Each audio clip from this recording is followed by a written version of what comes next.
Line chip আছে, supervisor আছে, এরা শরীরে হাত দেয়, কথায় কথায় বডি ফিকায় শরীরে ফিকায় দেয়। আবার অনেক সময় অনেক রকম ভাবে অফার দেয়। পরিবারের কোনো রকম সমস্যা হলে আমরা অ্যাবসেন্ট করলে ওখানে গিয়ে 5 ঘন্টা দাঁড় করায় রাখে, চেম্বারে নিয়ে গিয়ে অঙ্গীকার নামা চায়, বলে তোমরা এখানে লেখো যে নেক্সট টাইম অ্যাবসেন্ট করলে ওনারা যেটা বলবে সেটাই আমাদেরকে মানতে হবে।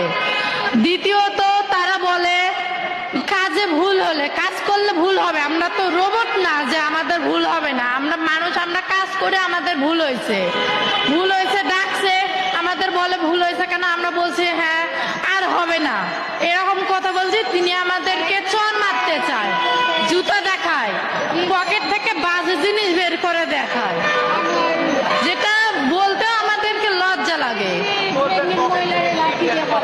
পকেট থেকে